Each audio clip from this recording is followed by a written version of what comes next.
नमस्ते friends.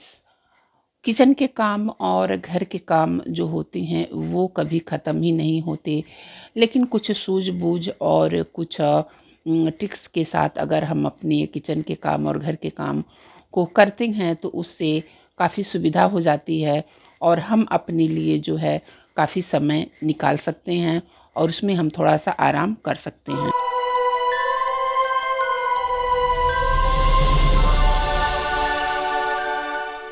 Hi everyone, welcome back to my channel Pushpa Singh all in one channel. आशा करती हूँ कि आप लोग बहुत ही अच्छे होंगे। चलिए शुरू करते हैं और वीडियो देखते हैं। लेकिन हाँ, अगर उससे पहले आप मेरे चैनल पे नए हैं तो प्लीज़ मेरे चैनल को सब्सक्राइब कर लीजिए और बेल आइकन ऑल पे क्लिक कर दीजिए, क्योंकि इस तरह के कंटेंट जो होते हैं मेरे चैनल पे आते रहते हैं। तो चलिए वीडियो शुरू करते हैं और देखते हैं।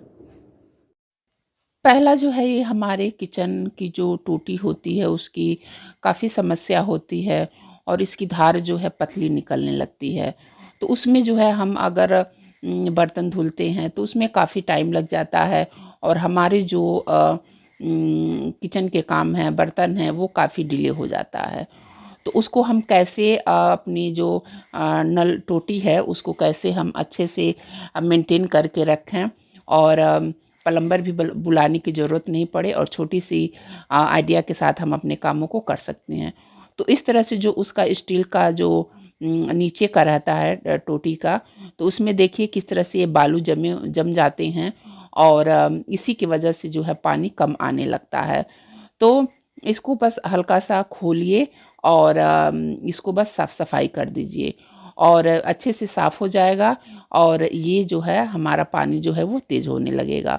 और ये जो आप जाली वाला देख रहे हैं, जो झाग वाला इसमें ये दिया हुआ है प्लास्टिक का, ये कभी-कभी ख़राब हो जाते हैं। तो आप इसको किसी भी हार्डवेयर की दुकान से आप इसको ख़रीद सकते हैं। बहुत सस्ती मिलती है, 35-40 रुपए की एक आती है और आप इसको साल भर में एक बार ज़रूर चेंज करिए और फिर इसको आप लगा दीजिए। तो आप देखिएगा कि कितनी अच्छी तरह से हमारे जो टोटी है उसका पानी बहुत ही अच्छे से निकलने लगेगा और हमारे काम जो है वो अच्छे से हो जाएंगे और हम अपने जो बर्तन का जो काम होता है वो हम उसमें अपना समय भी बचा पाएंगे और हमारा काम भी हो जाएगा। दूसरा ये है कि अब सर्दियाँ शुरू हो गई हैं तो मटर तो सबके घर में आने ही आने हैं।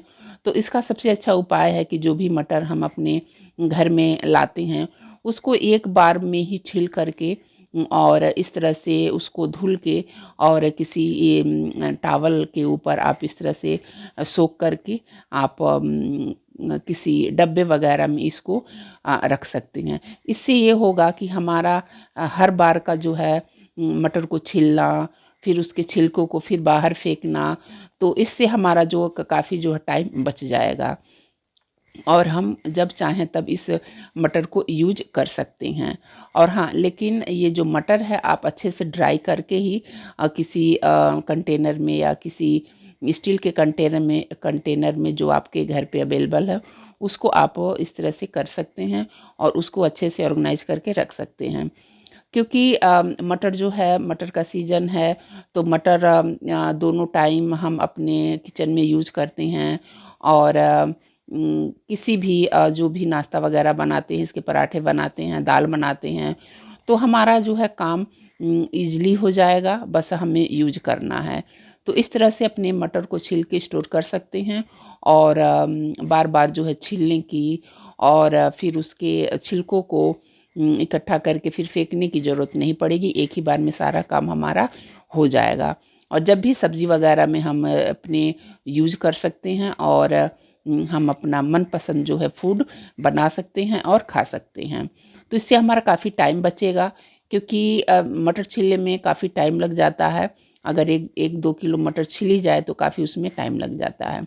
तो बेटर है कि हम 1-2 लोगों की सहायता के लेकर के और उसको हम जल्दी से छील के इस तरह से हम स्टोर कर सकते हैं। तो इस तरह से हमारा टाइम भी सेविंग होगा और हम अपने लिए भी टाइम निकाल पाएंगे। तीसरा ये है कि यहाँ पे मैं अपने कुछ जो रोटी बनाने से रिलेटेड कुछ ट्रिक्स बताऊंगी। इसमें भी हमारा जो है काफ़ी टाइम बचेगा। फर्स्ट ऑफ ऑल, ये जो हमारा आप देख रहे हैं ये इस तरह का जो हम जिसमें आटा रखते हैं सूखा रोटी बनाने के लिए, तो इस तरह से किसी चौड़े डब्बे का यूज करना चाहिए। और क्योंकि इसमें जो है काफ़ी लोइयाँ आ जाती हैं और एक बार में बना करके हम इसको रख सकते हैं और फिर उसको किसी रोटी बनाने के बाद प्रॉपर इस तरह से हम इसको रख सकते हैं। और अगर हम इस तरह से नहीं रखते हैं तो मान लीजिए हम इसमें अगर आटा रखते हैं, ये जो जिसमें हम आटा सानते हैं, फिर इसमें से रोटियां बनाने के बाद फिर हम उसको किसी कटोरी में खाली करते हैं, फिर उसको ढकते हैं, तो इसमें काफ़ी टाइम जाता है और हमारा जो है काम जो है वो बढ़ जाता है। तो सबसे बेस्ट तरीका यही है कि आप किसी चौड़े स्क्वायर वाले प्लास्टिक या स्टील के कोई भी कंटेनर जो आपके घर में अवेलेबल हो, आप उस तरह के उसको यूज कर सकते हैं और अपने कामों को जो है अच्छे से यूज कर सकते हैं। और रखने में भी देखिए इस तरह से हम अगर हम रखते हैं तो ये गिरता भी है और फिर उसके बाद फिर उसकी साफ़ सफाई, फिर अलग से एक ढक्कन की आवश्यकता पड़ती है। तो इस तरह से करने से जो है हमारा काफ़ी टाइम जो है वो सेविंग होगा।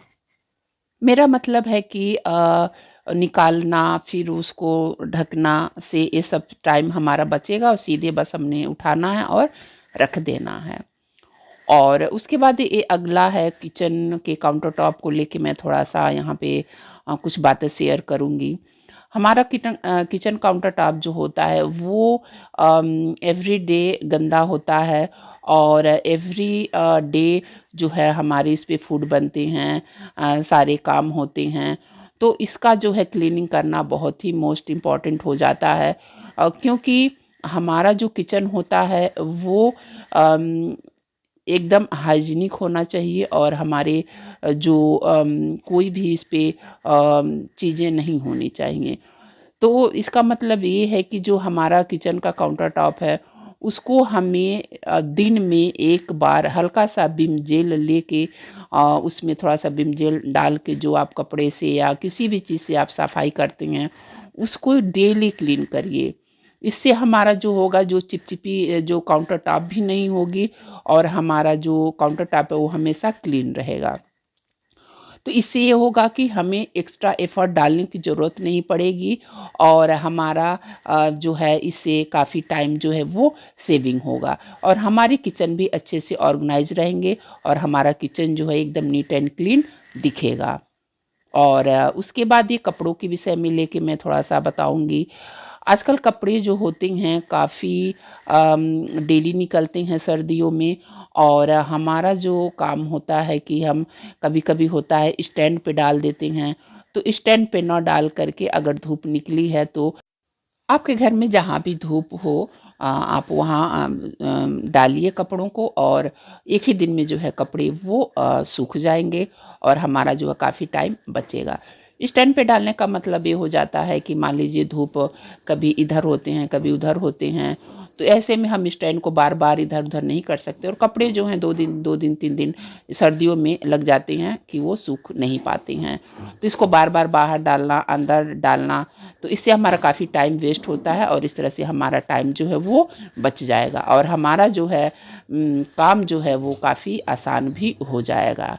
और तो आशा करती हूँ कि इस वीडियो से आप लोग को काफ़ी नॉलेज मिला होगा। अगर कुछ भी पसंद आया होगा तो वीडियो को लाइक शेयर और सब्सक्राइब किए बिना बिल्कुल भी मत जाइएगा।